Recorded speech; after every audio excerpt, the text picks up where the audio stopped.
Tonight on CBC Vancouver News. Yeah, the entire province is going to be pretty much above normal through the weekend into even out through to next week. More heat is on the way as dozens of communities across the province continue to smash high temperature records, but it comes with a warning from wildfire crews. Plus, frontline workers in the civil service are being squeezed. About 50% of our membership are living paycheck to paycheck. one of BC's biggest public sector unions has issued a 72-hour strike notice after members overwhelmingly voted to back job action. And I don't know of any place on this planet that pays $1,200 a month for water, for drinking water. some homeowners near Penticton say they're facing a $33 million bill for a new water system, but they're fighting back. This is CBC Vancouver News.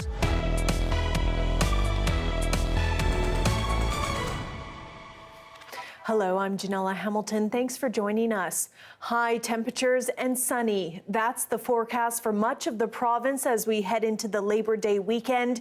It's great for people wanting to hang on to summer, but as Chad Pawson reports, it could come with consequences.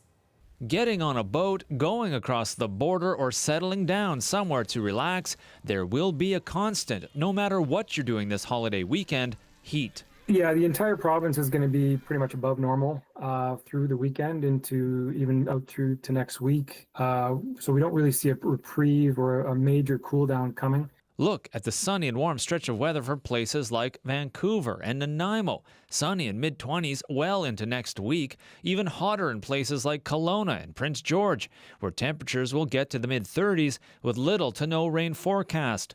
With hot summer weather stretching along, fire activity across the province is increasing, with lightning strikes causing new fires in the coastal and Cascade Mountain ranges. So those are certainly areas that will continue to be hot and dry. And now that they have fire on the landscape, they are most definitely a concern. Southern areas are seeing haze from wildfire smoke from the U.S., with that set to potentially get worse. And so some of the smoke that from those fires is going to make its way into the province. It's a bit difficult right now. It's a bit of a challenge to decipher how thick that smoke is going to be. All this as students return to class next week, where classrooms could be hot, sticky, and uncomfortable. Administrators say they're prepared. We purchased a number fence. We have a number of fans located in the schools. We're going to monitor this closely, and wherever possible, we'll take classes outside if the buildings are just too darn hot. We'll open windows where that's possible, at least in the morning time. Once it starts getting too hot later in the day, we'll close the windows. We'll make sure that, kids are monitored. We don't want anybody fainting or anything like that. So it's a big transition week ahead for families in BC, but as fall approaches, plenty of people are eager to soak up the warm days that remain. Chad Pawson, CBC News, Vancouver.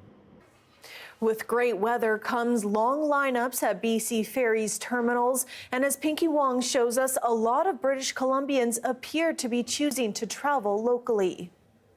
This Labor Day long weekend marks the unofficial end of the summer travel season. BC Ferries says Labor Day is the second BC's long weekend of the year, and that can be seen here at Tsawwassen Ferry Terminal. While people are trying to catch the summer's tail, not everyone came prepared. The cars already? Oh yeah, there weren't any car tickets available at that point, but like the day before there were. I just didn't do my due diligence in booking it when I should have. This is a walking main because we couldn't find anything the whole 5 days. Yeah, it's all booked, sold out. Yeah, sometimes we sit here for 2 or 3 sailing wait.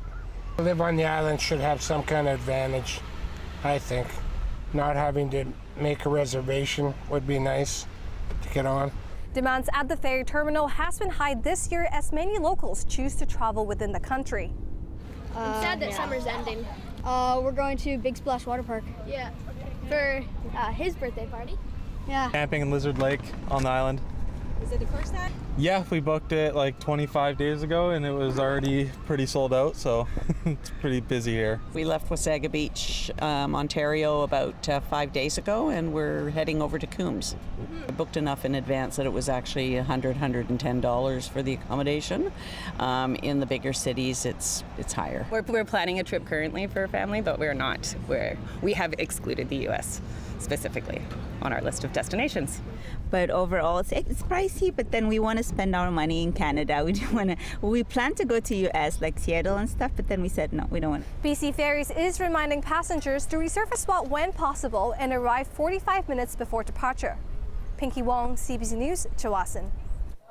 Darius Madavi here with a first look at that weekend weather. Darius. This low pressure system that's been sitting over Washington has also been bringing some smoke to us here in southwestern BC. If you've noticed that haze this morning, that's really what's driving that. We also notice a lot of lightning, the unsettled conditions that are resulting. A few localized downpours, but not really enough precipitation to make a difference in a lot of these fires. But all that lightning, we're likely seeing new fire starts this weekend for sure, as lightning continues to be a story tomorrow and into Sunday as well. Meanwhile, here on the coast, temperatures have moderated a bit, but they will start to climb again next week.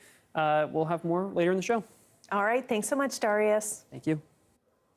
The BC General Employees Union, which represents thousands of government workers in the public service, says its members have voted in favor of strike action. I spoke with Michelle Morton earlier about the latest developments.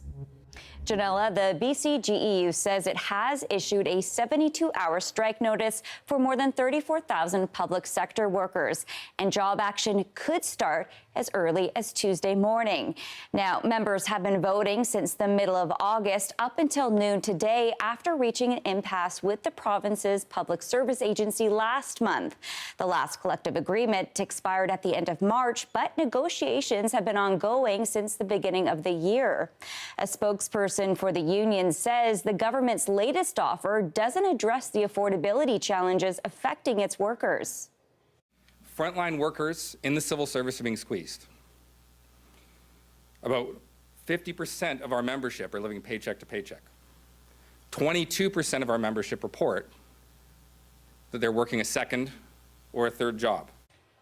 The BCGEU represents a wide array of public service workers. That includes wildfire fighters, correctional officers, liquor distribution staff, and more. So, Michelle, what comes next? So come Tuesday, if no agreement is reached, it's still unclear of what exactly this strike action would look like. The union says it's not releasing details about the job action until that time comes. We will be reaching out to our members potentially impacted. And we think, our message is clear to British Columbians. If you see a picket line, do not cross that picket line. The transportation minister spoke today in response to the strike action. The common ground necessary to reach agreements that work for both sides will be found at the bargaining table. But I also want to assure people that in the event of job action, it's important to remember that the services that protect health, safety, and the welfare of British Columbians will continue. Farnworth also says government is meeting with the union next week. Michelle Morton, thank you. The province is introducing more school spaces for students in Langley. It's opening one new school and bringing 2 new additions for K-12 students, adding 900 new seats by this fall. These investments will ensure that as this community continues to grow, students are supported with those modern and those inspiring spaces that they need to learn and to set a fantastic start to their lives. Ma says over 3,000 new student spaces are under construction. Bus riders should see an increase in service this fall starting September 1st. TransLink says it will be improving 53 routes throughout Metro Vancouver, and there will be more service on overcrowded and high ridership routes, including those connecting universities and colleges. Most people don't rate their water bill as one that stresses them out, but for people living in a neighborhood just outside Penticton, it's another matter. A privately owned system is sending people big bills to keep the water flowing. Tiffany Goodwin has more on why they're paying so much and the impact. Bruce Turnbull waters his flower garden. It's a routine task that may cost him a lot more. Just how much more? I don't know of any place on this planet that pays $1,200 a month for water, for drinking water. His home and about 240 more rely on the Sage Mesa water system just outside Penticton. Residents here have been told that they're on the hook for the $33 million cost to replace the water line. It's a worry for 83-year-old Sharon Plato. She's a retired nurse living on a pension. I would not be able to stay here. I would have to move. Randy Enns is also retired. He says the situation has impacted his health. I'm in poor health. I have several issues. I've got lots of issues. And now I'm very stressed out. The Sage Mesa water system is one of the privately owned systems in the province. In 1990, the provincial comptroller signed on as the oversight body, but the province tells CBC News that funding the repairs is out of their hands. There are also water quality issues with 60 homes under a permanent boil water advisory. Plato has an autoimmune condition and has not been able to drink the water in years. We need clean water that's healthy water, something we can afford. The regional district of the Okanagan-Similkameen has been approached to take over the system. That could shave off some of the costs to residents, but it would require a vote. With big money on the line, residents are pushing for alternatives. We'd like to hook up to Penticton as well, too, because then the water is treated better. The Penticton Mayor, Julius Bloomfield, says it's not that simple. It's capacity and supply and demand, and it's always a factor when it comes to, finite resources like water. What once was so clear, now muddy and uncertain, as residents demand a path forward that doesn't wash out their wallets. We're fighting, absolutely fighting. Tiffany Goodwin, CBC News, Penticton. A renowned Kamloops artist is gone, but his memory lives on.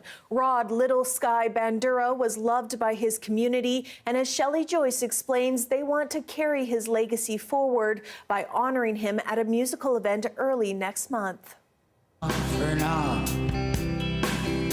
For decades, Rod Little Sky Bandura was well known in the Kamloops scene. In 2022, he helped found Music for the People, an event aimed at fostering Indigenous culture through music. He died 19 months ago, leaving his wife Margaret to carry on his legacy. I am Margaret Bandura, the wife of Rod Bandura. We played in the band together, we were married, and we traveled the country playing guitar and singing. This here is a Gibson 335, and it's the last guitar that Rod played. And so it's incredibly special to me. He had 24 guitars. Picking up the guitar again since Rod's passing has been hard for Margaret. She says it puts a lump in her throat to play and perform without him. I still feel him around me. I know he's here, cheering me on or saying, "You're crazy." That's what he used to say all the time. But it's been the hardest year and a half of my life. But with good counseling and good tools to deal with the grief, I'm pushing through. And people cheering me on, right? I have a really good support network. So. Will you be singing at the concert? I might do a few songs, yes. It's still questionable. But because it's my concert, I can do what I want. Music for the People is all about the blending of cultures. Performances include drumming, dancing, and a symphony orchestra, all in an effort to bring together Indigenous and non-Indigenous voices in song. This was Rod playing, I believe, 2023 at Music for the People. And that guitar went to Scott Skamolsky, our bass player. It was magic. It was absolute magic. And the sunset against the dancers with their regalia and the strings, everything was just magic. This year's event will honor its founder for his contribution to the community. Everybody knew him. Played guitar constantly. A scholarship has been created in his name to encourage Indigenous people to take up music lessons or perfect what they already know. Shelley Joyce, CBC News, Kamloops. This week, post-secondary students are busy moving into their dorms. We'll head to UBC next.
Thousands of post-secondary students are moving into campus residence as the fall semester approaches.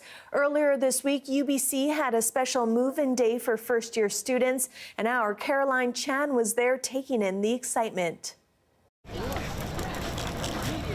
This is Jumpstart move-ins. This is 3,300 first-year students that are moving in today for that experience. On the weekend, we have another huge move-in experience for other first-year students. There's about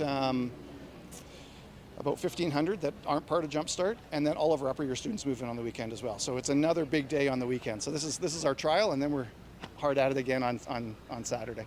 What kind of advice do you have for the first-year student who's just moving into residence? Great question. We can do everything possible to open up opportunities, to program ideas, to make, to have people connect, to provide good service, all those sort of things. But it's really up to the individual to step up, get out of their room and meet others and really open themselves up. And, maybe that puts some students outside of their comfort zone, but I really, we all collectively in residence life urge those students to really step outside of that comfort zone, get out there and experience everything UBC has to offer. My name's Tracy and I'm from Edmonton, Alberta, and I'm coming to UBC first year for kinesiology. So you're moving in. How are you feeling about it?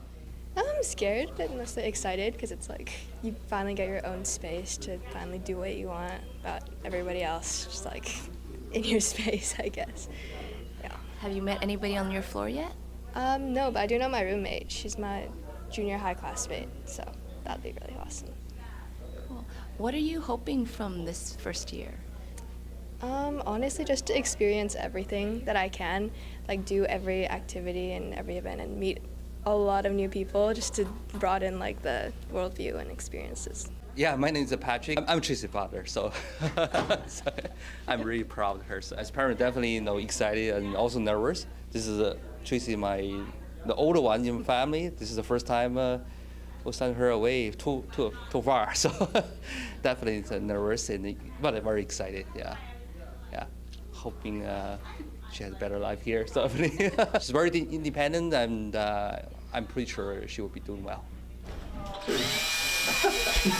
Okay, my name's Ella. I don't know, I come from Vancouver. I'm going into engineering for my first year. Yes. What's happening right now? We're building things. Yeah, I don't know. There's a lot going on in here. We built a whole we built a shoe rack. I think you saw Tobin, he's building something else, and then we're building another bed thing. But yeah. What expectations do you have for your first year of university? Oh, I don't know. Honestly, I'm going into engineering, so it's not looking great for me, I think. I'm a little nervous for that. I think I'm going to try and have fun this week and then lock in for the rest of the semester. Yeah. Engineer right there. My name is Tobin Gladders, third year mechanical engineering student in physics at UVic right now. What are you doing here at UBC? Well, I'm from Vancouver, but my sister is moving in right now, first year in residence. She's doing engineering too. What is your advice for people who are moving into residence? I guess just find a good balance. Like, you're in residence, you're gonna be making tons of friends, you're gonna meet hundreds of people, and that's amazing. But just don't forget, you're also here for school, right? So just find a good balance and you'll be fine. Or do you want to leave that outside, or do you? My name is Jasmine, and I'm a first-year student at UBC in the Faculty of Arts. And what are we doing right now? We're moving into our dorm. Woo. Yes, yeah. Who do you have with you helping you? I have my dad, and my mom is over there. She's a little camera shy, yeah. I actually wanted to dorm for a long time, so I was kind of preparing for this exact moment here. So in one of these trash bags, I have my a folder full of just wall prints and pictures of my family, my friends I want to put up, just so, to cheer me up and to make me remember my home and my family and my other friends that aren't going to UBC. Home sweet home now. Summer very much in full swing on Lake Osoyoos. The amount of sunlight in the day might be waning, but the warmth is set to continue. Darius has your weekend forecast next.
Vancouver's popular Fringe Festival is back for another year with performances set to kick off next Thursday. Its return comes 1 year after the festival went public with a plea for more money, citing inflationary pressures, which it said hurt its bottom line and hiked the prices of labor, venues, and equipment. Duncan Watts-Grant is the executive director of the festival. He joins us now. Duncan, there has been some concern that the Fringe was no longer sustainable. How is funding for the festival now, and has programming been impacted due to the funding constraints? Thanks so much for having me. Yeah, last year was a big moment for us as we went to our community and updated them that we were uncertain about what the future of the festival could look like in this moment of rising costs to produce the festival. And we were blown away by the response, and thanks to $300,000 from the federal government, we were able to stabilize the festival and start thinking about what the sustainable future looks like. And so this year, we're incredibly excited to be sharing that we have our biggest festival since before the pandemic, 87 shows, even more free programming that we're launching this year. It's a huge turnaround for us. It doesn't mean we're out of the woods by any means of it. We're going to our community and continuing to say, if you care about this festival, if you care about having independent and emerging artists in this city, we ask for your support, just like our artists do as well. But I think that's an outcome we all hope for, is to be able to have a vibrant and an art-filled city here in Vancouver. And we know the City of Vancouver and the province have supported the Fringe with funding in years past. Has it been enough? Is it enough? Or other supports, as you've mentioned, community support are needed? Yeah, I think we find ourselves in the place that a lot of major events find themselves. The path out of the pandemic has been a challenging one. The cost of living in Vancouver is hard not just on us, but is also hard on the artists that we support. I think I remain, very concerned about the notion that we are seeing artists unable to stay in Vancouver because of the cost of living. But thanks to support not only from government, but also from individual donors, that tide is turning for us. I think it's important for me to share that when we started our fundraising campaign, we had 30 monthly donors, and as of today, we have 120, and that's still growing. And those are people who are saying month after month, they will pledge their support to see the Fringe come back and grow and be able to support our community. Would your organization ever consider new funding models, such as charging a little bit more for tickets or to the performers and vendors to offset those costs? Yeah, I mean, we're constantly thinking about the ways that we change our business model. That's one of the realities, and in some ways, the joyful part of doing this work is that we get to think about creative ways to develop the business. Our financial model is built on the notion that we return 100% of ticket profits back to the artists. This year, we've slightly increased the ticketing fee to be able to cover the cost of selling that ticket. That's the cost of the credit card fees, the cost of GST, the cost of our box office staff. But at the end of the day, we're committed to the notion that Fringe festivals like ours in Canada exist to support independent and emerging artists and to return 100% of box office back to them. And that's the reason that we have a vibrant history of Fringe festivals. It's the reason that, Kim's Convenience started as a Toronto Fringe show, or Katie Lang had one of her first performances at the Edmonton Fringe. Fringe theatre in Canada has a strong history of developing the next generation of Canadian talent. And I think in this particular moment, developing strong Canadian talent is really a critical piece of our arts and culture ecosystem. All right, so we are out of time, unfortunately, but as you mentioned, one of the biggest festivals of the Fringe Festival happening this year due to some extra funding from the federal government. So glad to hear that, Duncan. Thank you so much for your time today, and I hope it's a great Fringe. Thanks so much for having me. We look forward to it.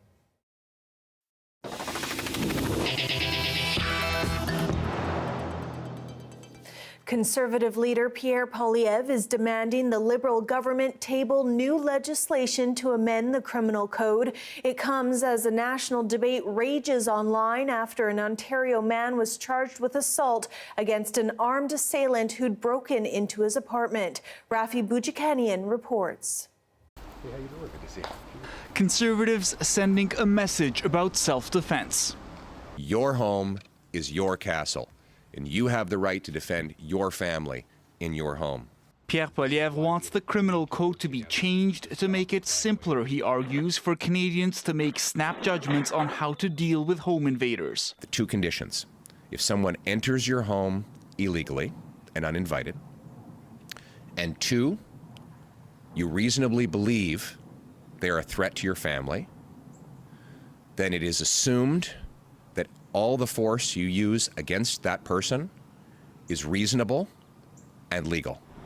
Right now, an act of defense must be deemed reasonable by the courts, which consider factors like the nature of the threat and the history of the people involved. Poilievre's proposal comes in the wake of a high-profile home invasion in Lindsay, Ontario. A man was charged with aggravated assault for allegedly attacking another man who police say broke into his apartment with a crossbow. That sparked national outrage. Details are still emerging, but CBC News has been told the two men knew each other. We have no idea what happened behind that wall, and I think we're arguing about stuff right now that nobody actually knows except for the investigators. This former police officer is urging for caution. I think the laws that we have now are actually appropriate, where you use reasonable amount of force as necessary to quell a person in your home. Legal experts say cases are often not cut and dry. What happens if someone makes a mistake and if the home invader is not truly an invader? Or what happens if the home invader is a teenage kid that's breaking and entering? In a statement, the Justice Minister said Canadians already have the right to defend themselves under a law former Conservative Prime Minister Harper brought in with Poilievre's support, accusing the Conservative leader of chasing a photo op. Conservatives say if the Liberals won't support their proposal, they intend to introduce a private members' bill after MPs return to the House of Commons in September. Rafi Bujikanian, CBC News, Ottawa. Short-term rentals in Ontario's cottage country will be bustling this long weekend. Airbnb and other short-term rental sites have made the cottage experience more accessible. But as Ithel Musa explains, hosts say a crackdown on the industry is unfairly raising costs for smaller operators. So this is it. This is it. Justin Bowditch bought this 2-bedroom lakefront cottage in Muskoka in the late 90s. So this is Dragonfly. There were mice living in there. There were even flying squirrels living in there. And so it was a labor of love. Bowditch says it's also been a great source of backup income, but his municipality's new short-term rental licensing rules that include a yearly $1,000 fee could hurt his bottom line. This impression that we're out here making all this money, they're corporations that are actually making a decent profit, but I'm not one of them. Here in the township of Muskoka Lakes, there are approximately 700 short-term rentals. Officials say the new bylaw will help root out bad apples. So after a certain number of infractions, whether it be noise, trespass, fireworks, etc., the municipality has an ability to revoke a license. He says the yearly fee helps cover the township's administrative costs and enforcement. But some operators in Ontario say it's not worth it, meaning it could be harder to find a place to rent next summer. We've taken one off the market already, off the Airbnb market, and we're going to sell that one. And then once that one sells, we'll sell the other one as well. It's a patchwork of regulations. Some have called for the province to step in. With all of our staff time and all of our legal time going into providing these short-term rental agreements and how to operate this, that's something that could have been incorporated and done more at the provincial level. The Ontario government did not reply to our request for a comment. I wonder if the auditors will come out.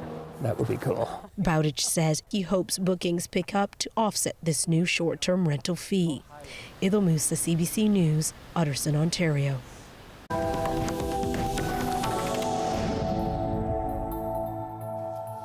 Thailand's prime minister has been dismissed from her post after the country's constitutional court ruled she violated ethical standards in a phone call with a Cambodian leader.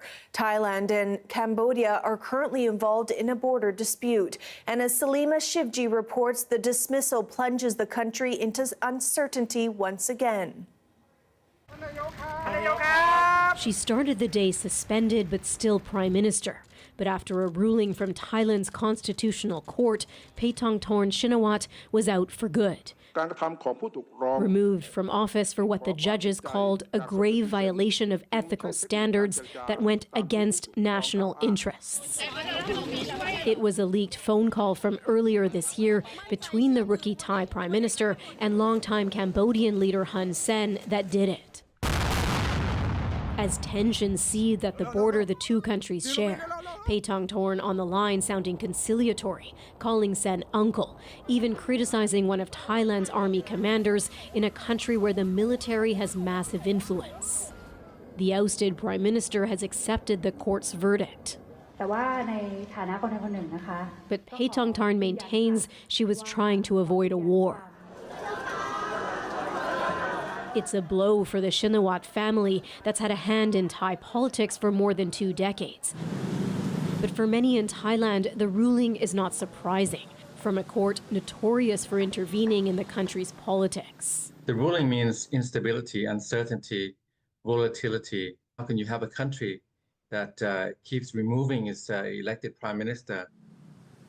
This is the 5th time a sitting prime minister has been ousted by the Constitutional Court in 17 years, and the constant instability has left Thailand's economy flailing. At this Bangkok market, there's relief mixed with uncertainty. Paetongtarn got what she deserved. It was the right decision, says this shop owner. Who knows if things will be better after this man says.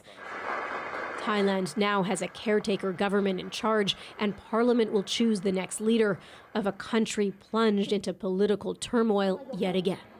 Salima Shivji, CBC News, London. Despite international condemnation and calls for it to halt its planned ground offensive into Gaza City, Israel has now declared it an active combat zone. Here is death and there is death. The entire life is death anyway. Whether here or in the south, it is all death, says this man as he rushed with others to escape. But the UN says hundreds of thousands remain in Gaza City, unable to leave or with nowhere to go. As its offensive was set to begin, Israel said it recovered the remains of 2 hostages. Hamas holds 48 others, 20 of them believed to still be alive. As the war continues, members of Israel's government are calling for the annexation of parts of Gaza and increasingly the West Bank, home to millions of Palestinians. Margaret Evans takes us to one community hemmed in, locked down, and its land stripped bare. An assault on the land and those who've tended it for generations. Just over a week ago, thousands of olive trees grew on these now barren patches belonging to Palestinian farmers in Al-Mukhayr. Dug up by the Israeli military and hardline Jewish settlers whose illegal outposts and settlements surround the village. Saeed Abu Alia says his family has lost 1,000 trees. And when they cut the trees, our life became economic life became miserable. They haven't been able to freely harvest them since October 7th, 2023. Israeli-only roads and settler violence prohibiting them. The Israeli military says it had to do this for security reasons. It accuses the Palestinians of using the olive trees as cover to throw stones at passing settler vehicles. The military commander in charge also called it a response to an alleged shooting attack by a Palestinian against a settler. Every village and every enemy, he says, needs to know that if they carry out an attack against the residents, they will pay a heavy price. The villagers call it collective punishment.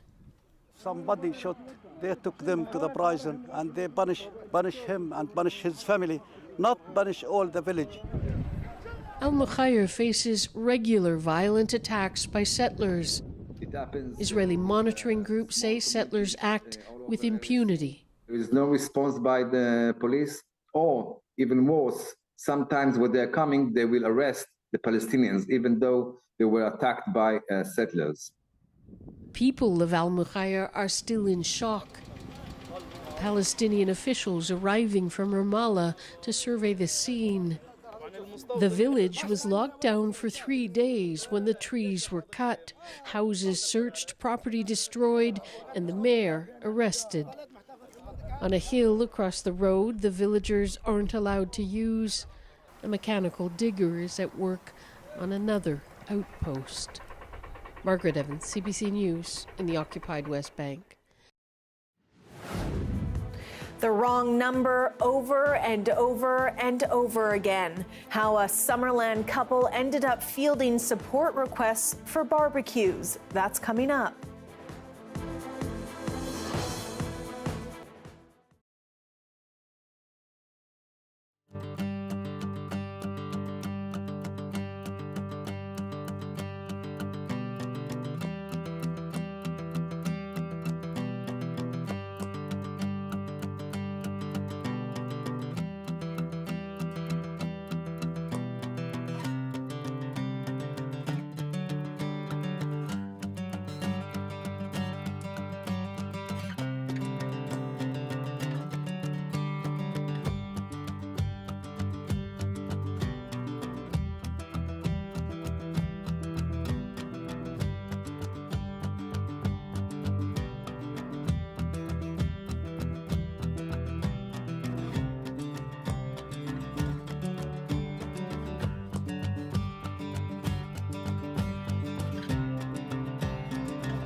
Sometimes it pays to be kind. That's what a Summerland couple is finding out after a glitch sent customer service calls for a barbecue company to their phone. Kimberly Davidson has more on their unusual response. Mariana Komljanovic and her husband Jim Clausen are being rewarded for their service as customer service reps for a company they've never worked for. It was back in January when the Summerland couple called Napoleon Grills in Ontario with questions about a replacement part. A few days later, something odd happened. Hello? No, this isn't Napoleon. Because of some strange glitch, Google and other browsers started listing Jim's cell phone number as the customer service line for the company. We were actually getting sometimes up to 20 phone calls a day. The Summerland couple called the barbecue company, but the glitch took about 6 months to iron out as technical support tried to scrub Jim's number from the internet. So in the meantime, the couple just kept taking calls, referring customers to local distributors and answering questions when they could. I can refer you to White's Barbecue. I was talking to a lot of people right across Canada. And it was really a lot of fun. It just felt like the most Canadian thing to do. Napoleon Grills was finally able to clear up the problem, and company executives decided the couple should be compensated. A few of them flew out to the Okanagan to officially retire Jim and Mariana from service. So as Jim would say, over time he got better at answering the calls, so we don't know. There might be a future for him working for our company if he keeps this up. But today, officially, we're retiring him from that role. 3, 2, 1. Napoleon Grills have dubbed the duo honorary customer service ambassadors and have given them a brand new grill for their troubles. Jim and Mariana are celebrating the honor with a backyard barbecue. Kimberly Davidson, CBC News, Kelowna.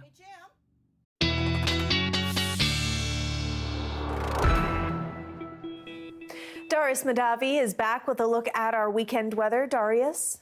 I want to start with the fire danger map because, as you can see, that area of extreme fire danger that we were looking at yesterday, a couple small spots, has now really started to grow. That will likely continue to be the case because we don't have much precipitation in sight. A few very localized downpours associated with those thunderstorms we've been seeing, but other than that, not really much relief in terms of rain.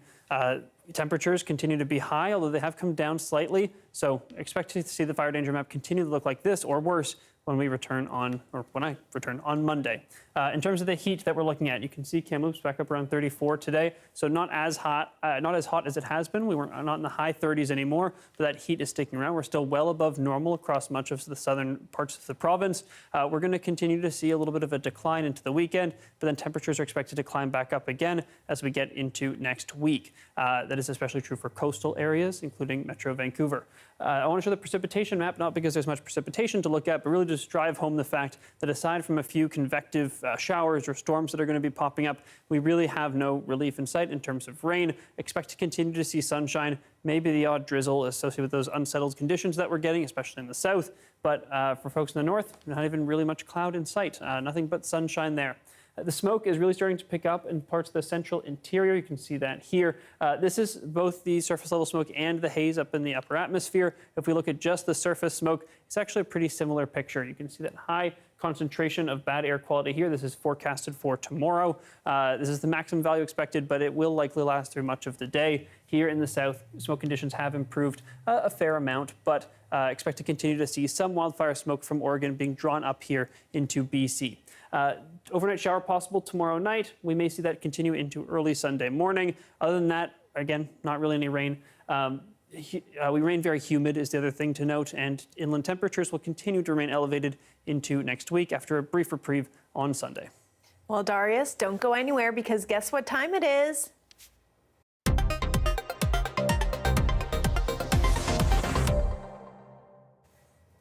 It's Fun Fact Friday, and Darius is here to teach us a little bit about some fun animal names. That's right. Often when I'm doing a story about a species, I set myself up to need to say the scientific or the Latin name.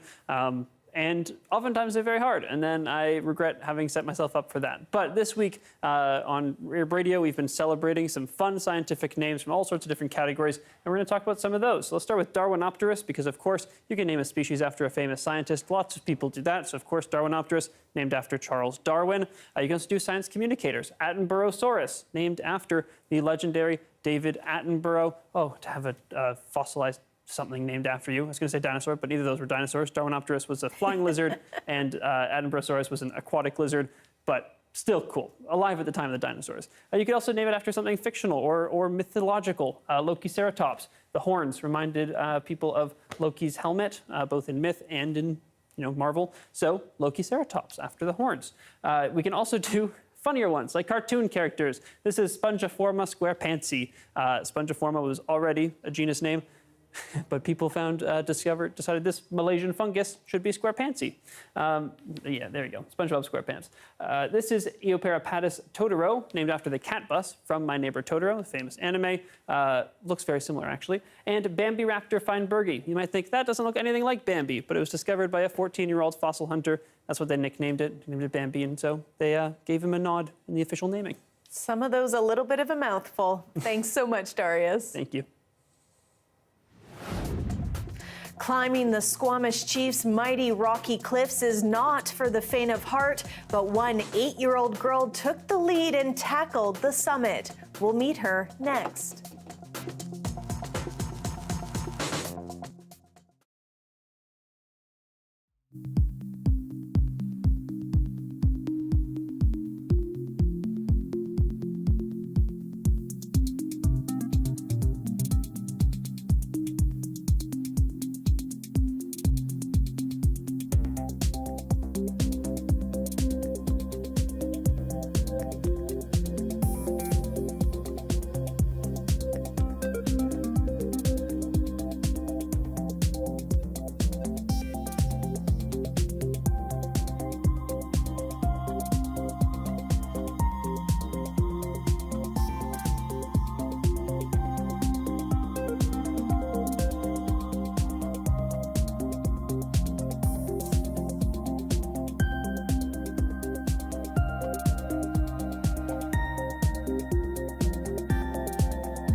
Hi, I'm Amy Bell, and here's what's in your CBC inbox.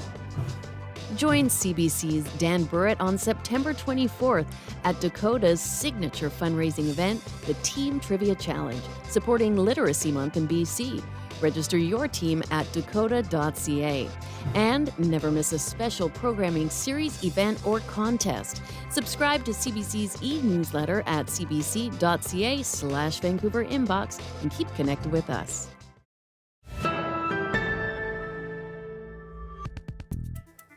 Towering more than 700 meters above Howe Sound is the Squamish Chief in Squamish. It's one of the largest granite monoliths in BC and is well known in the rock climbing community. As our Squamish Bureau reporter Alana Kelly reports, one young climber took on the daunting task with the help of her family.